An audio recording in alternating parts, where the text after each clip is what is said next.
Kuali Tanesik. Good morning and welcome to the Unitarian Universalist Church of the Desert. I'm Sarita Gonzales, your worship associate for today. I greeted you in Nahuatl, which is the language of my ancestors.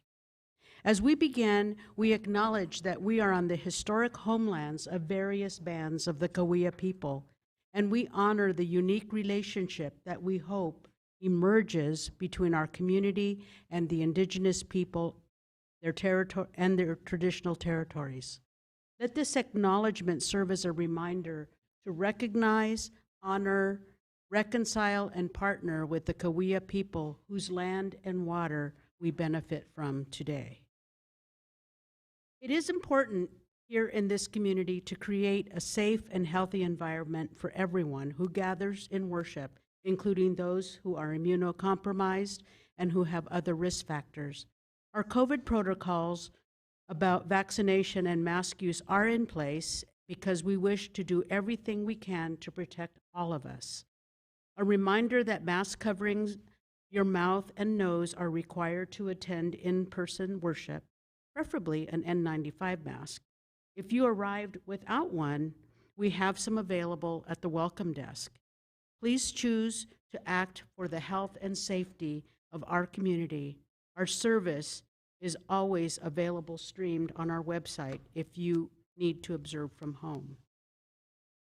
Now, as we begin, we also want you to know that it doesn't matter where you or your ancestors are from, who you love, your gender identity, your theology, or your immigration status.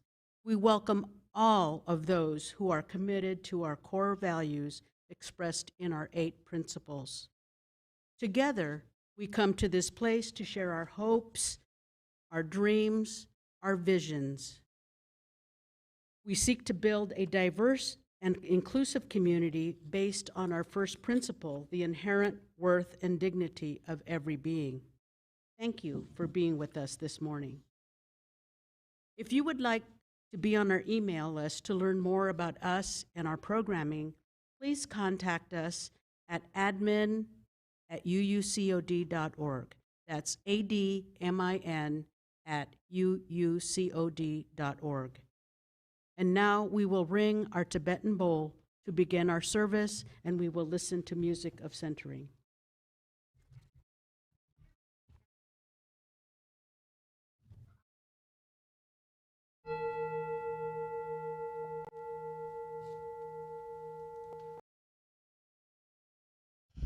Good morning and welcome to the Unitarian Universalist Church of the Desert, as Sarita has already said to you. I am the Reverend Ian Riddell, and I have the honor and joy of serving this congregation as its minister. However you found us, however many times you've been here with us in person or online, welcome. We are a congregation and a tradition that celebrates the richness and beauty of individual lives and commits to working together to weave a tapestry made stronger and more vibrant by our collaboration and by the sharing of our lives and our visions for a thriving, just, and loving future for all life. We share the sacred breath. We gather together to build the beloved community breath by breath, word by word, note by note, step by step. We gather together to sing and speak and dance and breathe the beloved community into being. This is our work. This is our calling. This is our joy. I hope you will share some of that joy with all of us as we rise. Now, if you will join me in reciting our chalice lighting and our unison aspiration, it is in the order of worship that you received as you walked in. And it goes like this: May love be the spirit of this church.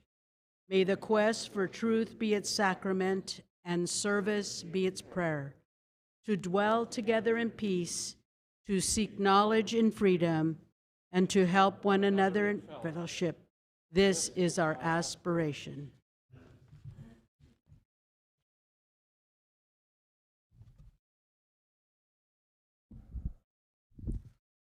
And now, as Sarita lights our candles, I invite you to join me in reading together our BIPOC candle lighting words. We light these candles in solidarity with Black, Indigenous, and other people of color as they journey toward spiritual wholeness. May we, as a beloved community, work to dismantle racism and all forms of oppression. May we live out our principles so that justice, dignity, and equity for all prevail.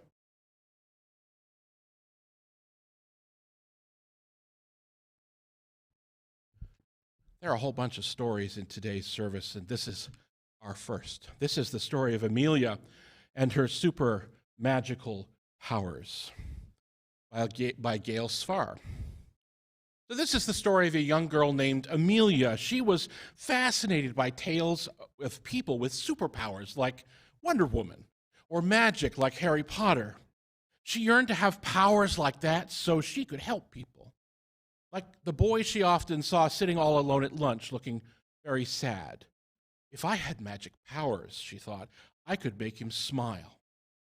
Or the little kids who were being picked on in the schoolyard by the older girl. Ooh, superpowers would straighten her out fast. And whenever she walked past the old rundown park near her house, she imagined how magic powers could fix it up so that kids would have a place to play. One night, just as Amelia was about to fall asleep, a fairy godmother came to her room. "Hello, Amelia," she said. "I'm here to help you. What have you been wishing for?" "Oh," said Amelia, "please give me some super magic powers so I can make a difference." "Well," said the fairy godmother, "I'm happy to give you some magic, Amelia, but my—" "Oh, thank you," cried Amelia, and went straight to sleep. The next morning, when Amelia woke up, she remembered what had happened the night before. She jumped out of bed, eager to get going and test out her new superpowers.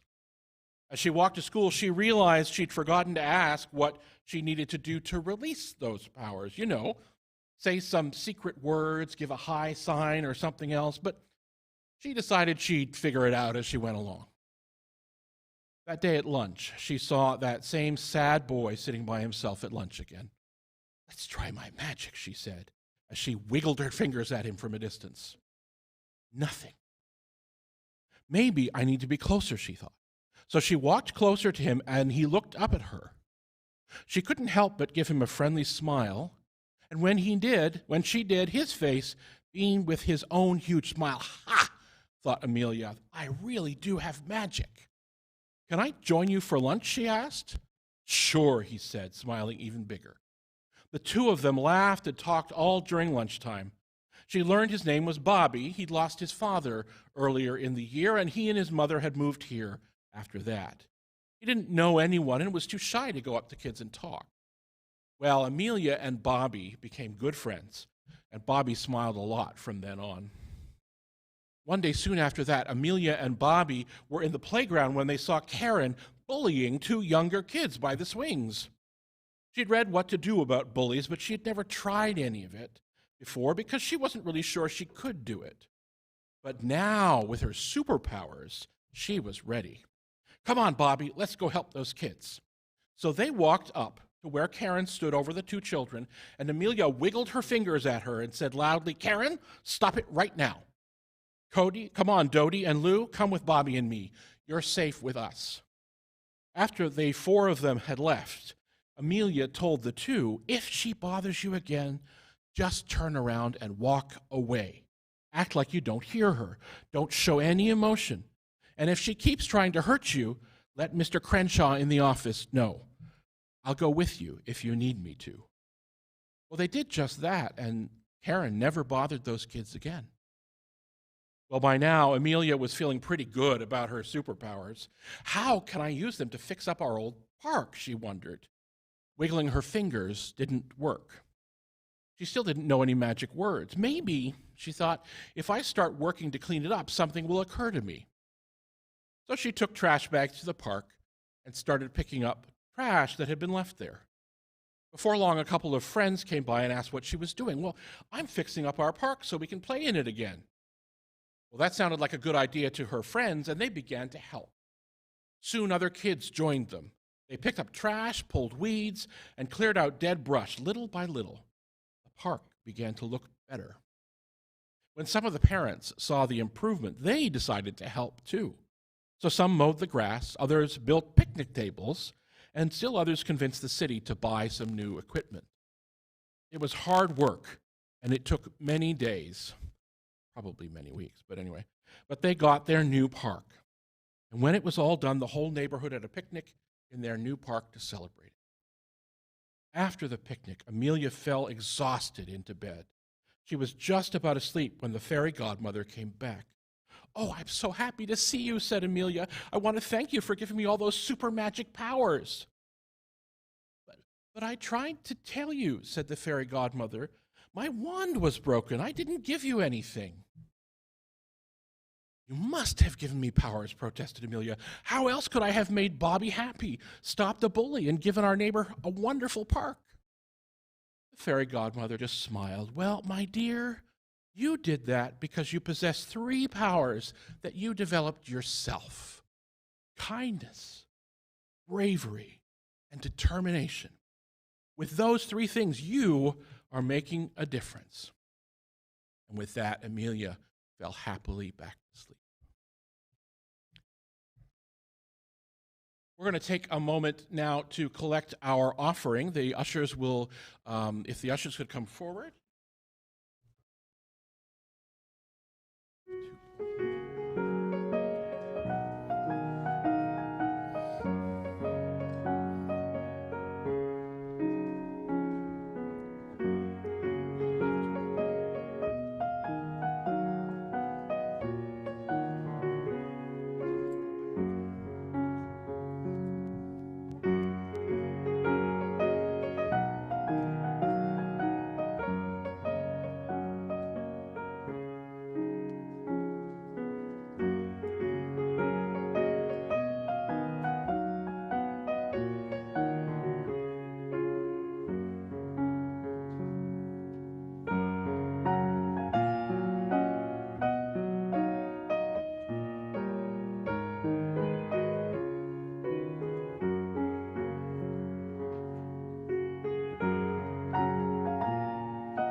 Thank you all. With gratitude for the abundance in our own lives, we are grateful for this offering that you have made so that this congregation may flourish and grow in its witness and in its good works. I want to share a reflection with you this morning. I entitled it, "If I Can Stop One Heart from Breaking." One of the reasons I became a Unitarian Universalist and joined a community was to become a better person. At the top of the list, I wanted to become a kinder, more gentle person. I don't always make it. I recently had an experience in which I allowed my passion to overcome, or not overcome, but actually impact people in a way that I did not intend to. And so I realized that intention is one thing and impact is another. And sometimes life throws things at us that sometimes make us lose our patience, make us angry, and so we say things or we do things that have an impact that we never intended. Do you remember a few years ago when we had the beautiful rains and we had the beautiful spring bloom with flowers all over our sand dunes and so forth? And as a result of that, we had just a plethora of painted lady butterflies that were all over the valley. And it didn't matter where you drove, when you got home, you were saddened to have to peel so many of those painted ladies off of the grill of your car. Well, sometimes that's how our intentions are. We don't intend to kill these beautiful painted ladies, but we have to go get groceries and we have to go to our doctor's appointments, and we couldn't help it. We had to drive these roads and we couldn't avoid them. So I think that it's the same with our actions and our words. And for this reason, I think I always have to think about how my words and my actions impact others. And so I was inspired to make this one of my life goals, and also to use the words of the American poet and prophet Emily Dickinson. She wrote a poem called "If I Can Stop One Heart from Breaking." If I can stop one heart from breaking, I shall not live in vain. If I can ease one life the aching, or cool one pain, or help a fainting robin into his nest again, I shall not live in vain. Thank you.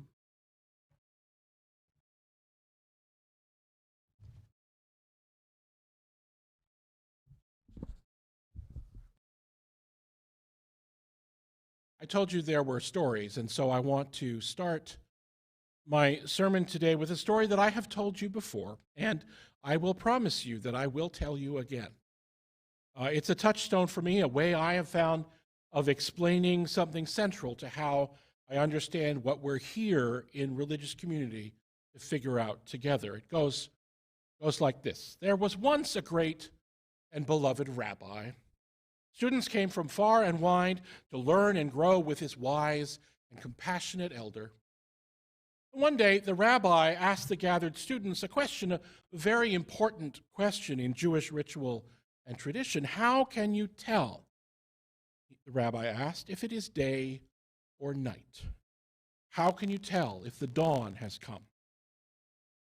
Well, one student spoke and said, Is it when you see a tree in the distance and you can tell whether it's a date tree or a fig tree?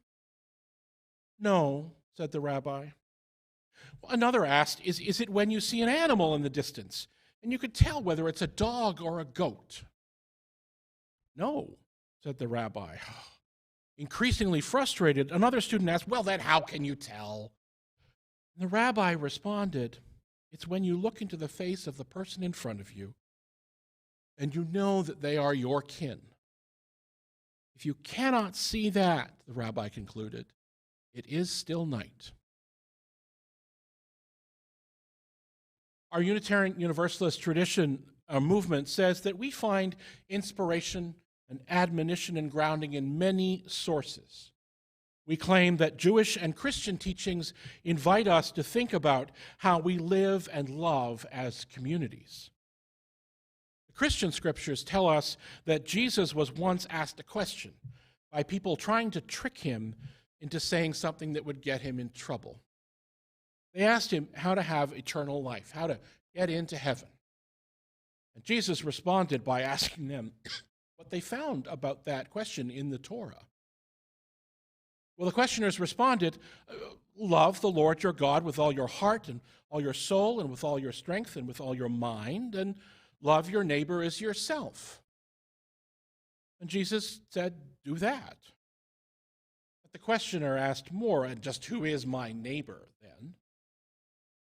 And Jesus, in the Gospel of Luke, responded by telling a story. He said, a man was going down from Jerusalem to Jericho, and he fell among robbers who stripped him and beat him and departed, leaving him half dead. Now, by chance, a priest was going down that road, and when he saw him, he passed on the other side. So, likewise, a Levite, when he came to the place and saw him, passed by on the other side. But a Samaritan, as he journeyed, came to where he was, a Samaritan, an enemy. As he journeyed, came to where he was, and when he saw him, he had compassion, and went to him and bound up his wounds, pouring on oil and wine. And then he set him on his own beast and brought him to an inn, and took care of him. And the next day he took out 2 denarii and gave them to the innkeeper, saying, 'Take care of him, and whatever more you spend, I will repay you when I come back.' Now, which of these 3," Jesus said, "do you think proved neighbor to the man who fell among robbers?" The questioner said, "Well, the one who showed mercy on him." And Jesus said to him, "Go and do likewise." We Unitarian Universalists also assert that we learn from and ground ourselves in the teachings of other of the world's religious traditions as well. In the Buddhist Karinyaya Metta Sutra, the Buddha says this: "In gladness and in safety may all beings be at ease. Even as a mother protects with her life her child, her only child, so with a boundless heart should one cherish all living beings, radiating kindness over the entire world, spreading upward to the skies and downward to the depths, outwards and unbounded, freed from hatred and ill will, whether standing or walking, seating or lying down, free from drowsiness, one should sustain this recollection." And in the 67th chapter of the Tao Te Ching, Lao Tzu writes, "I have 3 treasures. I hold onto them and protect them. The first is called compassion. The second is called conservation. The third is called not daring to be ahead in the world. Compassionate, thus able to have courage. Conserving, thus able to reach wildly, not daring to be ahead in the world, thus able to assume leadership." From all of, all of these religious sources and traditions, though they are often profoundly different in their worldviews and practices, we hear echoes of something important. Compassion, loving your neighbor, seeing each other as kin. Kindness. Kindness. I know that I talk about kindness a lot. I think about it a lot.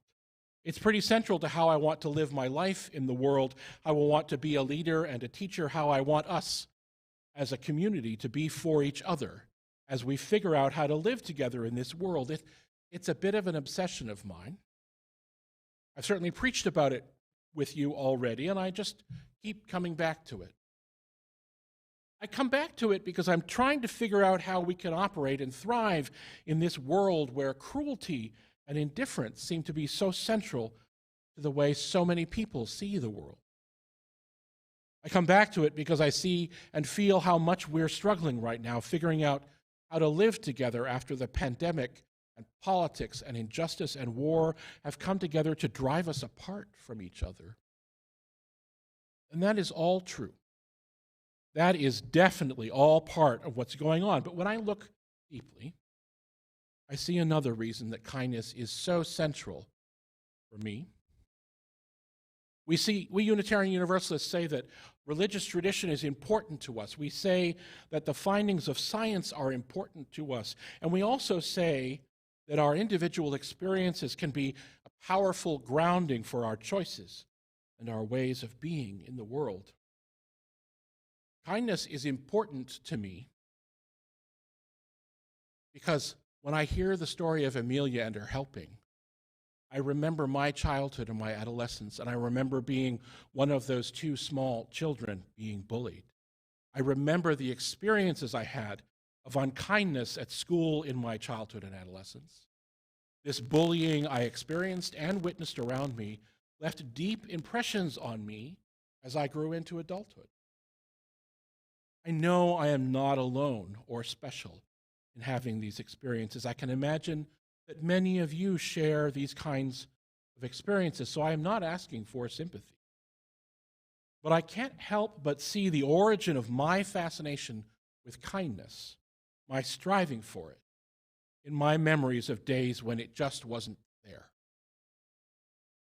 I don't remember the exact moment of choosing, but I know that I consciously chose to have kindness be central in my life when I thought about and chose how to respond to those experiences in my youth. Without knowing it, I had chosen to follow the guidance of Marcus Aurelius, writing in his Meditations. He says, "The noblest kind of retribution is to not be like your enemy." Or in a different translation, which I say to myself over and over again, the best revenge is to not be like that. Now, that's a lot of words from other people I've shared with you so far, I know. But one of the blessings that reading and listening brings us, one of the gifts of having access to the writings and teachings and stories and experiences of others, is to know that we are not alone. To realize that other people wouldn't write about this so much if it wasn't important to them too, if they didn't also struggle with it. So I strive to be kind. Notice, I didn't say I am kind. I can be rude, impatient, snarky, crude, just like the rest of humanity around me. I strive, though. That's actually one of the ways I know whether I'm taking care of myself, whether I'm grounded and centered, if I'm sleeping enough or getting enough water in this heat. Are you drinking enough water, everybody? Drink more water than you think you need, please.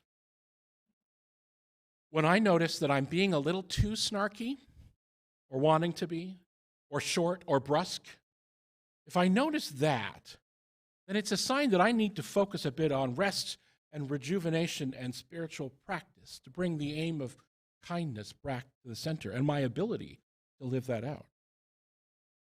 Thinking about self-care leads me back to what Jesus said before he shared the story of the Good Samaritan, that we need to love our neighbor as ourself. We need to love others in the ways that we love our own selves, which implies that we should love our own selves, that we should treat ourselves with kindness as much as we treat others. Now, talk of self-care these days can be full of spa days and binge-watching Netflix and self-indulgent and then sharing it all on Instagram or Facebook. And it's not that all those things aren't part of what I'm talking about, but there's something deeper and more central, I think. I remember a story someone shared in an interview with Krista Tippett in her podcast years ago, back when it was called On Faith. The person telling the story recalled their workplace and one awful coworker. The coworker could be downright nasty, intolerant of mistakes, impatient, putting coworkers down, making life less enjoyable for all those around them. The storyteller recalls going to their boss and complaining about this behavior and its impact. Well, the boss listened and took notes and assured them that they'd work with that awful coworker to change the behavior, that the behavior was definitely unacceptable. And then the boss said, "You know how he talks to all the others around him? Imagine how he talks to himself." I remember that story often when I'm confronted with unkindness from others. I also try to remember that story when I'm unkind to myself. When the voice in my head is harsh or impatient with what I'm doing or thinking, when I talk to myself in ways that I would be mortified to talk to someone else. This is another place I know I'm not alone, right? That voice in the head comes from many places. It has many faces, but there's that voice. But it's not only the Christian tradition that calls out love of self as important. In many Buddhist practices that engage us in cultivating and sharing loving kindness for our neighbors and those around us, even those we struggle with, in many practices, we begin by cultivating that loving kindness for ourselves first. May I be filled with loving kindness. May I be well. May I be peaceful and at ease. May I be whole. And then you and they and all. So self-care, love of self, is not a new faddish hippie trend. Hippie is not new and faddish, is it? Anyway, that's the word that came out. I can tell I grew up in the 70s. It has ancient roots. ancient roots. Our ancestors in many traditions, Christianity, Buddhism, and many others, knew the importance of honoring and loving our deepest selves, even as they invited us into transformation and love and connection with others. Because if we are teaching people that they need to treat their neighbors with love and respect and dignity, if we truly believe that all are part of that interconnected web, then we are as much a part of it as anyone else. We are as worthy as anyone else. If you understand everyone to be made in the divine image, that includes you. If you understand everyone to be the universe playing hide and seek with itself, that includes you. If you understand everyone to be beautiful, to be the beautiful result of growth and evolution, well, that includes you. What was it that Reverend Barbara always said at the end of blessings? Include yourself. So we deserve kindness from ourselves just because we are. Pause for a moment. Breathe into that. You deserve to be treated kindly by yourself just because you exist. That voice that tells you you're a bad person because you made a mistake or hurt someone is not speaking truth. Yes, we need to be accountable for our actions. Apologize when we hurt people. Work to make amends and repair. Recognize when we've damaged the butterflies with our speeding grill. Fix mistakes if we can. Work to change our behavior. Speak up when we see harm being done. These are things we are committed to doing and figuring out together. But there is a difference between being accountable and beating ourselves up. There's a difference between guilt and shame. The voice of guilt and accountability says to us, I made a mistake. I did something hurtful. Let's figure out how to make it better. The voice of shame says, I made a mistake. I did something hurtful. I'm bad and irredeemable and useless. Shame gets us stuck because it eats away at our heart and our understanding of our worth, and it lets us off the hook for changing. If I'm irredeemable, what's the point? Guilt and accountability, though, give us the possibility of change and improvement. Maybe look at it from another perspective. During the safety announcement at the beginning of every journey on an airplane, the flight attendant will say something like this. In the case of a loss of cabin pressure, masks will drop down from above you. Place the mask over your mouth and nose and adjust the strap and breathe normally. If you are with someone who needs help, put your own mask on first and then help them put on theirs. We put our own mask on first because we won't be much help to others if we're gasping for air. Remember when I said one of the ways I knew I wasn't doing well was when I got snarky and impatient? It's so much more difficult to be kind to others when we haven't been kind to ourselves. I'd like you to pause with me for a moment. I'd like to invite you into a moment of quiet. Be comfortable in your seat. Breathe deeply. And imagine that you are gently holding your own heart, your own spirit, your own body. Maybe it feels battered and weak. Maybe it feels anxious and agitated. Maybe it feels guilty. Maybe it feels weary and dejected. Keep breathing. Now, smile at yourself. Look on yourself with love and gentleness and kindness.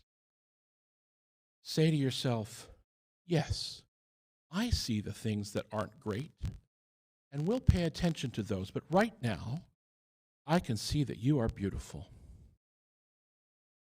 Hold yourself with gentle hands and breathe kindness in and out. Breathe.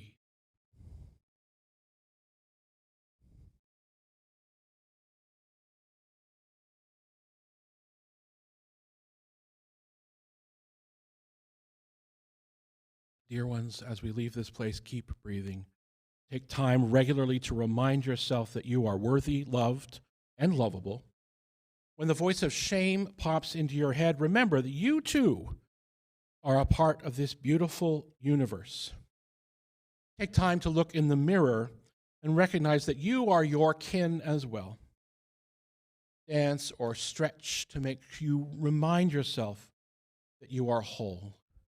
Sing yourself a silly song of joy. If we are to be just, if we are to bring change to our hearts and this world that needs change so much, if we are to be kind, we must practice kindness in each and every moment, and we must begin with our own hearts. May it be so.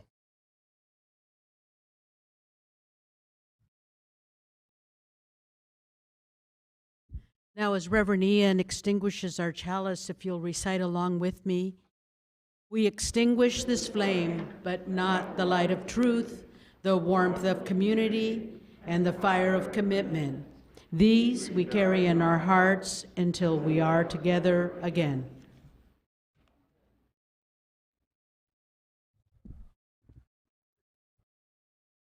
The Buddha said, hatred will never cease by hatred. It will only cease by love. As we prepare to go forth into this world, may our lives be given not to fear, but to hope, not to indifference, but to love, not to hate, but to kindness. Go in peace, my friends, to love and serve the world.